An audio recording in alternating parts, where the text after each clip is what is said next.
And so here we go then into the final lap of this Grand Prix. Myself and Hamilton, as it stands, would be level on points in this championship. He goes for a move on the outside, we defend, and now Verstappen closes up and is right under his gearbox. It's going to be 3 wide for the championship contenders. We're going to try and squeeze Lewis wide on the right-hander because we need Max Verstappen to overtake him for us to win this championship. Hamilton is down to P7, but he's going to come back at Max and he's going to get the elbow out for one last time, and Hamilton gets his revenge at Abu Dhabi at that corner. He's the one ahead of Verstappen this time. The maths is going to add up for us to tie on points, and it's going to be Lewis Hamilton's 8th World Championship. Myself and Hamilton finish the season level on points, but he wins it.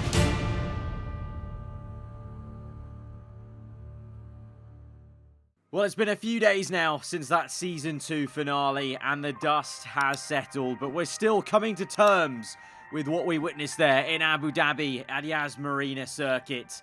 To finish a season level on points with a rival, and then lose the championship on the number of race wins, it doesn't get any less painful as time goes on from that last checkered flag. It's a painful way to lose the Drivers' Championship, and even the Constructors as well. We still haven't managed to get a Constructors title so far on this game for our team in My Team Career Mode. And on the flip side, of course, what an extraordinary way for Lewis Hamilton to get his 8th World Championship. But as always in Formula 1, you reset and you go again.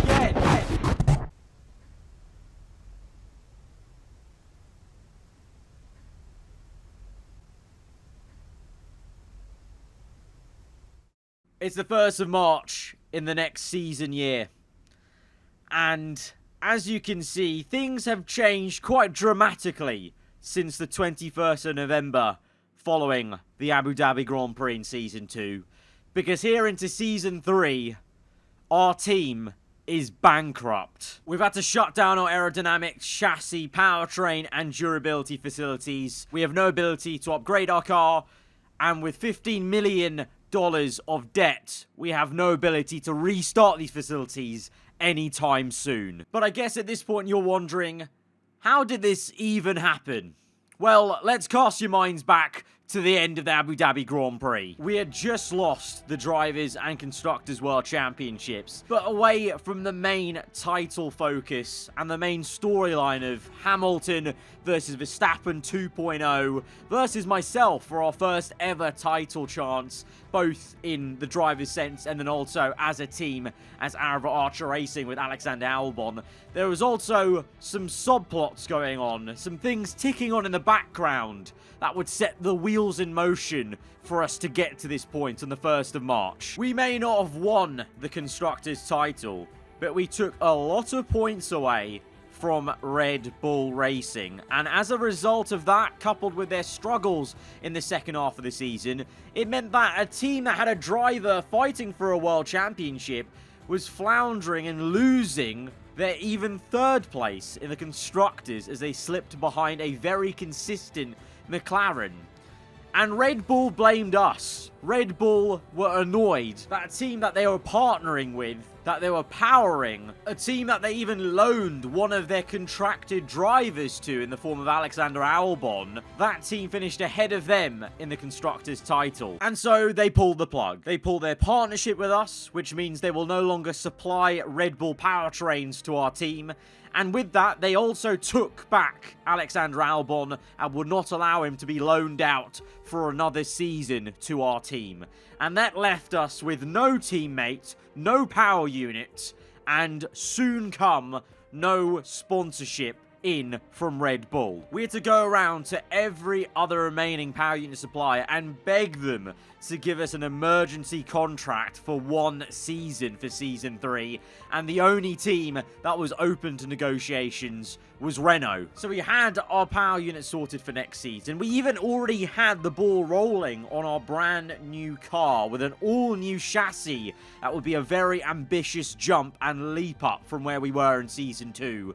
but we still had a massive issue of having no teammates. We were scrambling to work as fast as we could because we knew pretty soon that Red Bull's discontinuation of this partnership would be formally official, and then we would lose funding. So before we lost the funds that we had saved up at the end of last season, we went in search of a driver. And the driver that accepted our approach, accepted the approach from effectively a near soon bankrupt team, was none other than the retiring Sebastian Vettel, the four-time F1 world champion, who definitely announced he was retiring, by the way, earlier in season 2, because at the Singapore Grand Prix, we were met with 2 different emails from 2 drivers. But going into this episode, we have a big driver retirement announcement. Daniel Ricciardo is going to be retiring from the sport soon. And then we are dealt with another retirement announcement.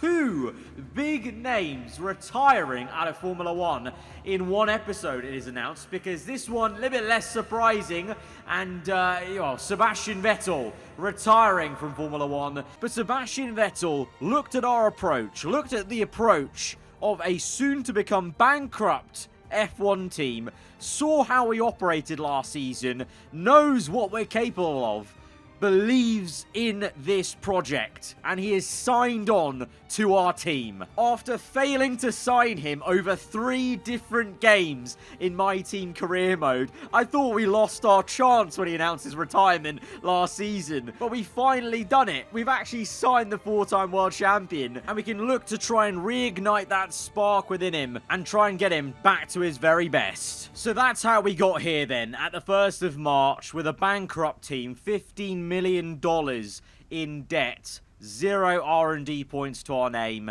and all our car facilities shut down. I mean, we're lucky to even have that engine in this HQ facility, with thanks to Renault signing an emergency 1-year deal. And let me tell you, our marketing department, this woman here, she is working overtime to try and secure a sponsorship, to try and secure us anything to help pull us out of this hole we're in. Sebastian Vettel, the only other big reason why he signed to our team is he expects us to turn this around as soon as we can and find funding and get to a point where we're able to upgrade our car once more to take the fight to the top guys in Formula 1. In terms of the visuals of our team then for this season, well, you already saw the car. Pretty bare bones, a striking new chassis, but a lack of paint or any sponsors. Just the carbon fiber chassis as it came out of the factory. In terms of our helmet, we've kept the same design. The in-game helmet I got made by Codemasters for the season pass in last year's game, but we just inverted the color, so now there's a bit more black on the top and white on the front and sides. And you can see our overalls and boots and cap. Well, without any title sponsor or partnership of any kind for this season, like our car,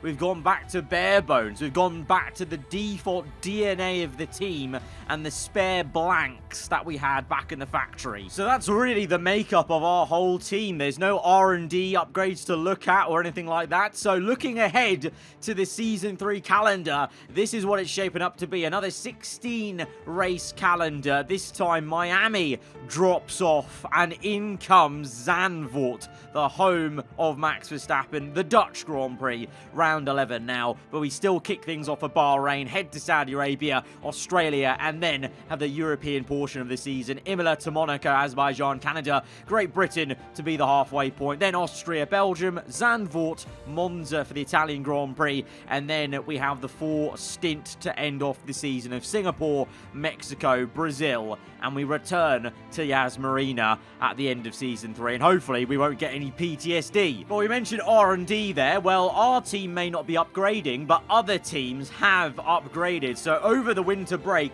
every single team have brought upgrades to their car to improve for the new season. You can see Mercedes will start start off as the best car on paper, but Red Bull are going to be right there close behind. Then there's a little bit of a larger gap to McLaren, who are now third ahead of Ferrari, and then ourselves. Very tight-knit battle with Ferrari and Alpine, it would seem. And then you've got a very close following pack of AlphaTauri, Alfa Romeo, Haas, and then Williams and Aston Martin paired together. But I want to point out, even though there's some larger gaps from Red Bull to McLaren, you need to put it in perspective of the scaling of the points of performance on the left-hand side. This is what Season 2 looked like, and you can see for Season 3's R&D chart, we've had to zoom in from a range of 700 to 900. So even though the gaps look large from McLaren to Red Bull, let's say, or, you know, ourselves down to Aston Martin, in real context of where we started in Season 2, where we started in Season 1 even, and what the chart looked like over the course of last season, this Season 3 field spread is actually tiny. So it's potentially going to be one of the most competitive F1 22 seasons we've had on the game so far. And despite our team being bankrupt, we may still be able to fight for the tail end of the point. The only caveat is, of course, our career mode settings are still reduced R&D in cash, boosted R&D in cash for the AI. So there's a worry that whilst we're trying to get out this debt, that the AI teams can just upgrade and pull away from us. So we have upcoming races in this Season 3, but we also have a secondary race. A race to get out of this debt hole so that we can actually continue to upgrade the car and restart our facilities. So we talked about the season ahead, we've looked at the calendar, but now it's time to talk about the teams and their drivers ahead of this brand new season. Of course, you already well know what the situation is with our team. We are alongside the four-time world champion Sebastian Vettel, 95 rated with our facilities on personnel, 36 focus, but you'll notice a lot of our AI have low focus ever since the start of this game, and a bankrupt bare bones car. It's going to be a very interesting first few episodes. Moving to and presenting the Scarlet Reds, the Scuderia Ferrari, Leclerc and Piastri stay on. So Ferrari keep their driver lineup from last season. Piastri no longer a rookie, and he's still very highly focused, so may still annoy Leclerc as they power struggle for being the best in the team potentially. It's a slightly tweaked look for the Ferrari team this season, with the engine cover in white and Santander taking a prominent feature on the engine cover, and hits of white all the way through the car, giving, you know, a flash of some of the old Ferrari liveries in the past, and a big nod to the past with that retro yellow Ferrari lettering on the rear wing. Ferrari, they had a very rocky season in Season 2. Can they return to any heights as they did in Season 1, fighting for race wins and potentially a drivers and championship title? Only time will tell, but we'll move on then to the next Ferrari-powered car. Alfa Romeo, they retain Valtteri Bottas, who leads the team, and Felipe Drogovic, our former teammate from Season 1, still alongside him. He did a very solid job, I must say, in the Alfa Romeo, and although it was a quieter season for Alfa Romeo than they would have liked, I think there are murmurings of a building process for a bigger project, because although their car retains the same look for this season, Sauber have announced that Alfa Romeo will be parting ways with them at the end of this one. So this will be the final season Alfa Romeo title sponsor and kind of completely partner sponsor the Sauber F1 team, which is the real DNA of the team underneath. So for one final season, as they're known as Alfa Romeo, they'll be hoping to go out with a bang in Season 3.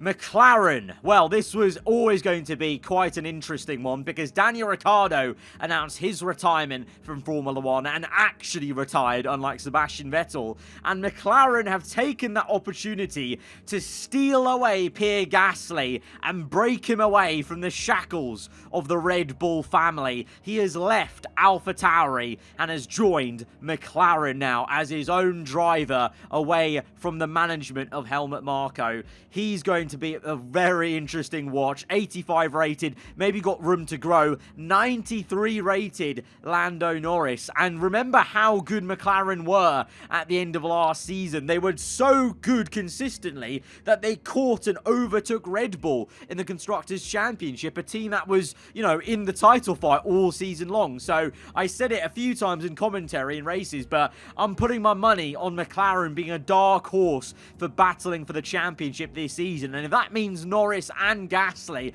are going to be fighting for race wins consistently and podiums as well, that is going to be a real treat. McLaren retain their similar look from last season, potentially with bigger things to come in the next few years if they're able to mount title challenges. Now, with Gasly leaving AlphaTauri, that did of course open up a seat at the sister junior Red Bull team, and alongside a retained Yuki Tsunoda is one of Red Bull's other young drivers who is in F2. Liam Lawson makes the step up to Formula 1 alongside Yuki Tsunoda. A very young team, a very inexperienced team, but one that could be quite exciting with a good growth potential. 79 rated Tsunoda, 72 Lawson, so he's got a lot of work to do, but with 80 focus coming in as a fresh F2 driver into this championship, he may be able to do some good work versus Tsunoda, very much like Piastri was versus Leclerc. This kind of weird thing with our career mode where ever since the start of the game, I think a lot of you and myself have had the focus broken a little bit from the original AI, so it means that any new drivers that are fresh off F2 or anything like that come in with major high focus and could shake things up quite a lot. We move on to one or two teams at the bottom of the R&D chart, but by no means will be just looking to settle for the bottom of the grid. Aston Martin, they've been known as Racing Point to, mimic other teams in the past, and so Aston Martin have decided to mimic one of their rivals this year in terms of their car build with a new look Aston Martin for Season 3. Lance Stroll, of course, will never be fired from this team, you'd think, but alongside him, with Sebastian Vettel, well, first of all, planning to retire out of Formula 1 and then joining our team, that left the door open and left Lawrence Stroll hanging a bit as he was quite upset at Vettel retiring and then unretiring and leaving them high and dry. So they've had to scramble and sign Theo Pourchaire, the young junior driver stolen away from the Sauber Academy, now part of the Aston Martin one. The other team alongside them in the R&D chart is Williams, but they had a bit more success than Aston Martin last season. A few good qualifyings and positions for Kevin Magnussen and Latifi, but they have decided to drop the Canadian and in favour for another F2 driver, Robert Schwartzman. So 3 graduates from F2 into F1 for Season 3. Magnussen still spearheading the team, and he and the team believe they can build on those couple of extremely good races and hope to jump themselves further up in the standings, gain funding and build long term to get the car back up the grid. And now we're going to move on to a very exciting development for one team. The shock race winners, Haas, have a brand new look for Season 3. After winning a Grand Prix with Mick Schumacher, promising races and qualifyings for both Sainz and Schumacher last season, Haas have attracted some major attention and have attracted a new title sponsor in the form of Repsol. The team's colours have changed. The overalls go to the Repsol colours of orange, red, white and black, and the same for the car. Although the team did want to launch this car with a metallic finish, but due to weight-saving reasons, they had to launch it with a glossy finish. But look out in a future episode in Season 3 where the team could solve their weight issues and bring in the metallic finish. But it is a really lovely looking car, and for this car, for this design, I actually worked with an external designer and modder, Jamie. Big shout out to him, amazing to work with. Link down below to his socials. He did an absolutely smashing job of working with me and then designing this all himself. The overalls, the car, the look, even suggesting the sponsors that go on it, and he's absolutely smashed out of the park. It's a lovely look for the new Haas team, who are building, you've got to say, after a race win, they got to be looking at building on that and looking to do even better and more consistently. And with a very decent pairing of Sainz and Schumacher, there's no reason why not. But now we move to the reigning world champions, Mercedes, who have now been renamed Monster Mercedes AMG. They are in black once again and now have a striking lime green from Monster Energy. They retain the reigning 8-time now world champion Lewis Hamilton alongside arguably a stronger George Russell, because at the end of last season, Russell was so much quicker than Hamilton. He was consistently up there in qualifying. He was was consistently challenging for race wins and getting race wins, and even climbed the table in the standings very late on due to his last end of the season charge. So this season, I'm tipping Russell to actually buck up, pull up his socks, and try and outdo his reigning world champion teammate and show that he is also equally as good for this team. This is going to be a really intriguing season for Mercedes, because typically in the previous My Team career modes on previous games, after Season 2, historically, Hamilton's AI and Mercedes as a car and as a team have slipped away a little bit in the championship. But right now, they start Season 3 as the best team on paper, a new look, new injection of sponsorship, reigning champion in their car now once again, and a very good young hotshot. Who knows where they can go this year, but they're going to have stiff competition from this lot. Red Bull weren't kidding when they said we want Alexander Albon back, because they've not only pulled him away from being loaned to our team, they've decided not to loan him out to any other team and instead sign him to the main senior team. It is Max Verstappen and Alexander Albon again together once more at Red Bull Racing, who are now known once again as Red Bull Racing Honda, because Oracle has gone as a title sponsor. Honda, big badging on the side pods and the rear wing, because Honda have come back to Formula 1 after seeing the successes of Red Bull and what they've been doing with their, well, technically the Honda Power Unit badged under Red Bull powertrains for now. Honda wanted to make their mark and come back and reap the rewards of this success. So they're now once again providing technical partnership and sponsoring to the Red Bull outfit. It's an extremely competitive market in Formula 1, and this could also maybe potentially be seen as a return strategically, because rumours are another major car brand could be coming to Formula 1. So Honda want to stamp their authority as one of the top manufacturers in the top motorsport in the world. And now finally, the final team to go through on the grid is Alpine Racing. And they have decided to sign the out of contract now Sergio Perez. After being booted from Red Bull to make room for Alexander Albon, Perez finds himself once again back in a midfield team, and also quite nicely reunited by BWT as a sponsor to the team he drives for, and that was a massive plus point for, well, all parties concerned really, as they'd all work together. But this year Alpine have big ambitions. They're not too far behind Ferrari in the R&D chart, and they want to try and break through and maybe look to become a top team in future seasons, and they hope this season could be the breakthrough season. And with a driver of Perez's stature and a very consistent Esteban Ocon, this well could be a breakthrough as they try and bridge that gap. And in a bridging gap year, Renault have gone for the old school vibe. Yellow and blue return to the car. BWT agreeing to going with this retro vibe as they try in this season to recapture a little bit of that former glory